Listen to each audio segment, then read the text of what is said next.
चीन भारत के पड़ोसी देशों को लगातार भारत के खिलाफ भड़का रहा है। पाकिस्तान को उसने पहले ही अपने जाल में फंसा लिया था। श्रीलंका व नेपाल चीन के कर्जों तले दबे हुए हैं और अब चीन की नज़र बांग्लादेश पर भी है।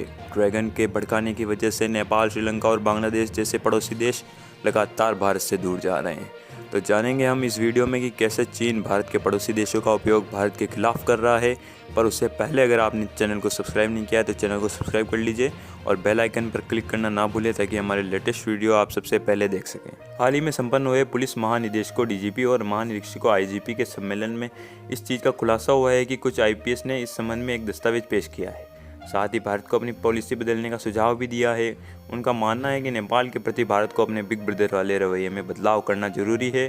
चीन अपनी फितरत से बाज नहीं आ रहा है। ड्रैगन भारत और उसके पड़ोसी देशों में बीच दरार पैदा कर रहा है। श्रीलंका और नेपाल को फंसाने के बाद अब ड्रैगन की नज़र बांग्लादेश पर है। वामवासी चीन ने आर्थिक और सैन्य शक्ति का खतरा दिखाकर भारत के दोस्तों को बरगलाया है। चीन ने इन देशों को national register of citizens NRC और नागरिकता संशोधन कानून सीएए का डर दिखाया है। हाल ही में आईपीएस अधिकारियों ने भारत और अन्य दक्षिण एशियाई देशों के बीच खाई खोदने में लगे चीन का पर्दाफाश किया है। दरअसल पुलिस महानिदेशकों और पुलिस महानिरीक्षकों के सम्मेलन में आईपीएस अधिकारियों ने इससे जुड़े दस्तावेज पेश किए हैं।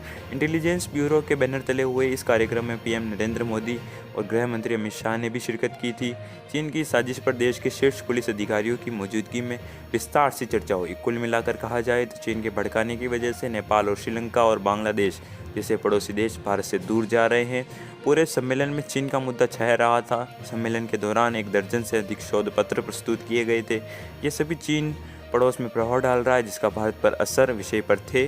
पूर्वोत्तर में तैनात आईजी रैंक के एक आईपीएस ने राष्ट्रीय नागरिक रजिस्टर एनआरसी और नागरिकता संशोधन कानून सीएए का हवाला दिया। उन्होंने कहा कि इससे चीन को बांग्लादेश में घुसने का रास्ता मिल गया है। दक्षिण में तैनात एक अधिकारी ने कहा कि भारत के बिग ब्रदर वाले रवैये ने नेपाल को अलग थलग कर दिया है। ज़्यादातर अधिकारियों का तर्क था कि चीन की आर्थिक और सैन्य ताकत ने पड़ोसियों को जरूर लुभाया होगा। ड्रैगन धीरे धीरे उन्हें भारत के खिलाफ भड़का रहा है। चीन का फंदा श्रीलंका, नेपाल और अब बांग्लादेश तक पहुंच गया है।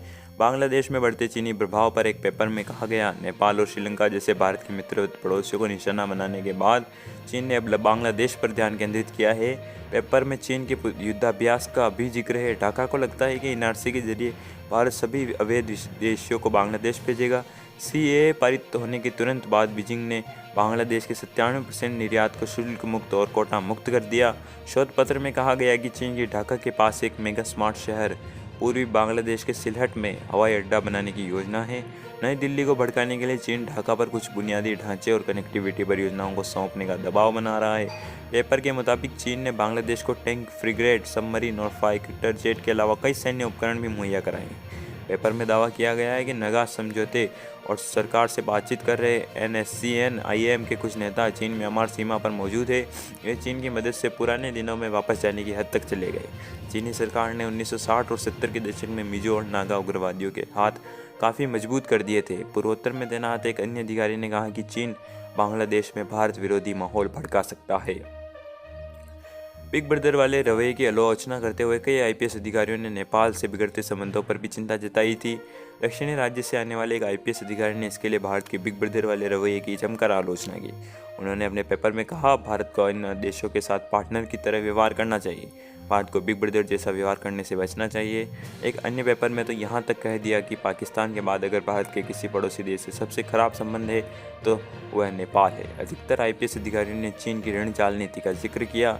उनका मानना है कि भारत इसे उजागर करे। इसके साथ ही सॉफ्ट पावर के अधिक उपयोग और तेज आर्थिक प्रगति की दिशा में काम करने के सुझाव भी दिए। उनका मानना है कि भारत ने जिस तरह से आर्थिक संकट से जूझ रहे श्रीलंका की मदद की, उसी तरह दूसरे पड़ोसी देशों को भी मदद करनी चाहिए।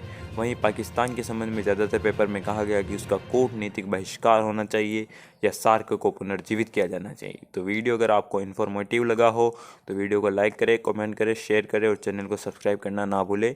जय हिंद।